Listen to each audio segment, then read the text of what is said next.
What's going on, my broskiis? My name is Toadskii, back again, here to bring you guys yet another One Piece Treasure Cruise video, and KIZUNA Clash is now currently live. And the teams you're seeing in this video are the exact teams that I talked about in my preparation video. So the first team here is going to be the Uta squad going up against the strength variation.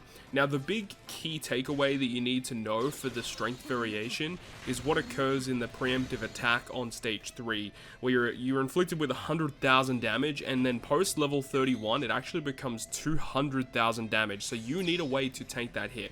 And there are a couple of different ways you can do it, and the two teams that we'll showcase against this fight in this video are multiple different ways you can do it. So we're using Uta stage 2 so we can carry the buffs into the next stage, and we also have Ericv to change the slots, get rid of the resilience, and then we also have Inazuma. Now, Inazuma gives you 3 turns of damage threshold so that it'll actually tank that preemptive.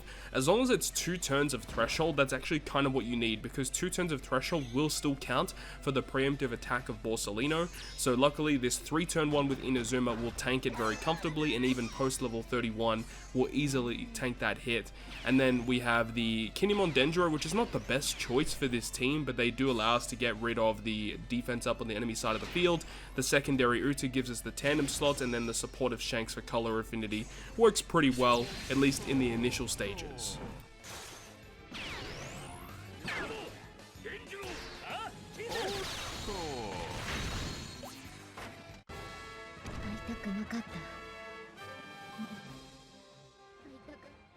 Moving on to the secondary team versus strength, this is where we go with a different strategy altogether. Now, this was more of just a test run just to see how this team would actually work, and I am pleasantly surprised to report that the preemptive attack of Kizaru, which does 100,000 damage to your crew, if you die with Gear 5 Luffy at the helm of your crew, when that occurs and you revive with Gear 5, it will prevent all of the enemy's preemptive attacks from activating. So there is no defense up, there is no slot change into block slots, and then I assume post level 31, those effects will not activate either. Now, obviously I can't confirm or deny whether this will work post level 31, but at least initially, when we see what happens here, when you move on to that next stage, the enemy doesn't have defense up, the enemy does not have block slots, so this team can actually be changed from what we see here. The reason why we're using Ace and Sabo as the captain is because they resist despair in the Ace form and in their combined form as well. And then of course we still have Ericv to get around the gimmicks here on stage 2. But because of what we've seen here, we could actually manipulate this team in a lot of different ways to ensure that we can do even more damage against Kizaru, instead of just having to bring characters dedicated for the defense up, or, you know, characters to change block slots. We don't actually need that. As you'll see here, Luffy revives, and then the enemy's preemptive attack concludes, and we can start attacking. And I was shocked that it was actually going to work this way. It's going to be very fascinating to see what happens level 31 and past that, though, because if it still works in this fashion post level 31, I think this is 100% going to be the best strategy moving forward.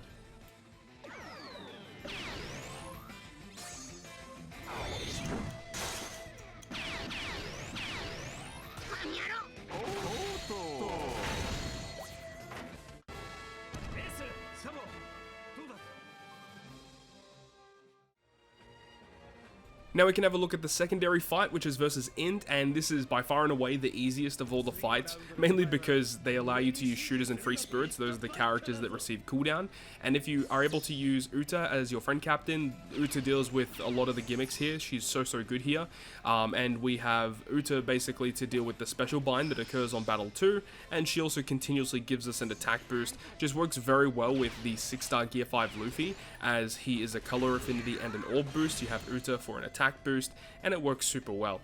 Now, of course, the special bind occurs on battle 2, but there is also defense increase that we have to deal with, and the way that we get around that is by using the special of Law and Kid, because they reduce enemies' defense to 0, and they also give us a full board of tandem slots. It's a pretty good amount of damage that we can get against the opponent.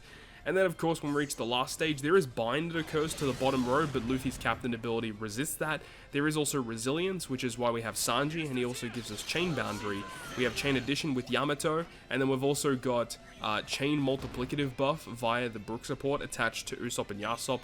ultimately not required though. And I do use Usopp Yasop not only just because they also delay, but they also do the base attack increase, but we do have Uta's super type effect, which also gives guaranteed delay. So Usopp and Yasop aren't ultimately required on this team, but you know, if you want to get the guaranteed delay through Uta's super type, you do need to fulfill her conditions, which is having a Luffy character, you know, and then one of the other redhead pirate characters, and Usopp and Yasop work really well because it also can proc Luffy's EX Super. I wanted to aim to have Luffy's EX Super here as well, just because when we transform him into Gear 5, he does have the more potent captain ability.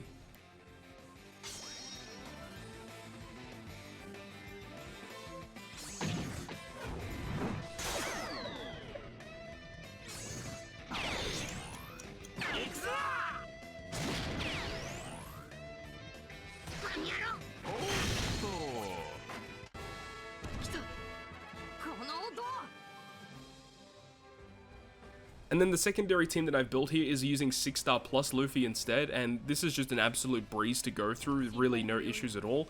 The Sanji on this crew is here because he enables you to remove Special Bind, and with the support of Nami, we can remove the increased defense on the opponent's side of the field, while reducing their defense to 0. So Sanji almost single-handedly deals with stage 2 by himself, and because we have 2 Luffys, we can use one of the Luffy's EX Supers to get increased damage taken against the opponent. However, I did kind of make a mistake here. What you should ultimately do is not use the Momonosuke special on stage 2 and then save it for the last stage, because after level 31 the enemy will have Rainbow Shield for 5 turns, and then the Momonosuke does remove that. So you know, ultimately before level 31 it doesn't really matter where you use Momo, but post level 31 you should keep it at the final stage because it is kind of important that you have that. And then, of course, with Luffy, and the way that it works is we would have, you know, attack boost, orb boost. We have color affinity via the Zoro special ability, and then we have a conditional boost with Robin. Like, it's just a really solid team. Increased damage taken is allowed to be applied against the opponent, so we also have like a 2x damage increase for free from Luffy's Super EX special as well. This is a super solid team. I don't see this team being much of a problem moving forward. It's just going to be super good. And even the despair that gets inflicted, we remove that as well due to the captain abilities of Gear 5. This is just a really great team that gets the job done.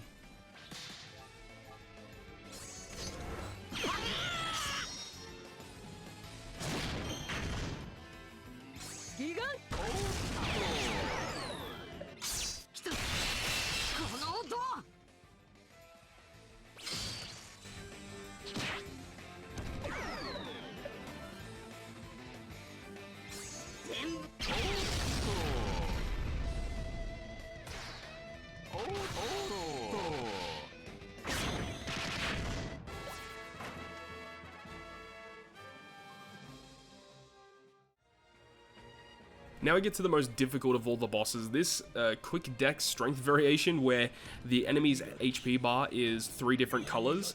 Very, very frustrating to deal with. This first team that you see here, it works, but it's probably not going to be super optimal moving forward through this KIZUNA. Like, in deeper levels, I probably would not want to use this team, just because you really have to think about like who you're attacking with, and your attack order actually matters quite a lot, and it is totally dependent on how much HP the enemy has. So I really wouldn't suggest this team, but it's more of like a proof of concept that, hey, a lot of the units on this team deal with the gimmicks. It can work, though I don't think it's the most optimal way to get through it. But the way that we're doing it is by using the Guild Tesoro effect of hitting great, allowing us to kind of semi-bypass the barrier.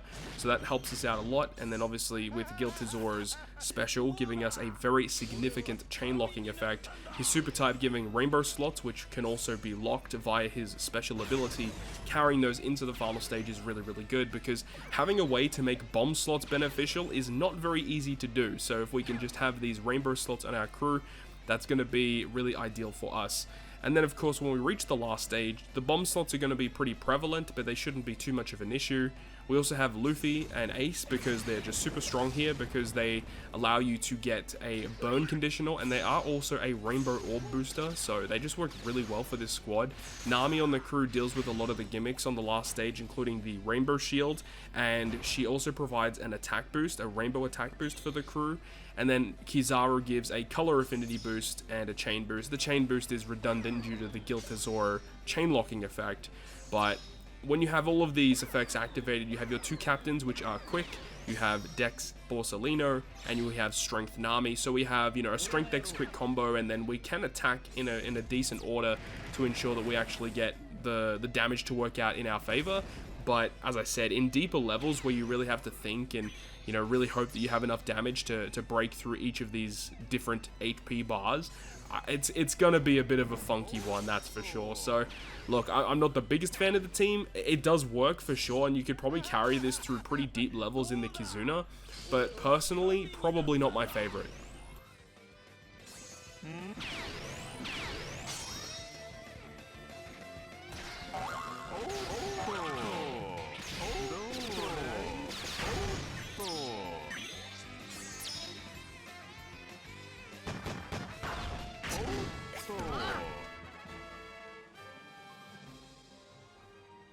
And then the final team versus Borsalino, the quick variation where he has the multi-typed HP bar, is the bullet team. Now, do note that the bullets that I'm using here, both Captain and Friend Captain, are level limit break 5. That is important because the special is upgraded to get additional effects that are vital for this team to actually work. And what the vital component is because when you launch the special, it does do the ability of removing 2 turns of barrier, and that is very key for stage 2. We can remove that barrier, don't have to worry about it. And then on the last stage, it can also give us an attack boost as well. Works very well with Luffy Ace. Luffy Ace give the burn conditional. They also give an orb boost. You have Bullet for an attack boost. We have Sanji Pudding for removing the % damage reduction, as well as also giving a color affinity boost to Fighter and Cerebral. The key one there is obviously Fighters, because Bullet is a fighter character. But the other really key character for this team is the Kanjuro, because what happens is on the last stage, once you kill Borsalino, he does a death hit. And the Kanjuro character has a really cool effect where he says that he just protects you from defeat for 1 turn. He also gives you a chain boost, which is cool, but redundant because we have Tesoro. But the key thing is that he has a Sailor ability that makes bomb slots beneficial to driven characters. And that is absolutely wicked. In hindsight, I probably would switch the position of Tesoro and Luffy Ace, just so that Tesoro actually has a matching slot with that bomb slot, since he is a driven character. So it actually works pretty well. So we have burn conditional, attack boost, orb boost, color affinity, and also a base attack boost to Bullet himself, because he does that with his special. And this is a pretty strong team, actually, and the fact that Bullet is super effective against all types is the key thing here. So both captains are just going to steamroll this Borsalino fight. I have no idea at what point it's going to work up until, but it's a really cool team. It's going to wrap it up from me though. Hopefully you enjoyed the video. If you did, make sure to go ahead and leave a like, and if you want to stay up to date with all the content I post, make sure to hit the subscribe button down below. On that, guys, I'll see you guys within the next video.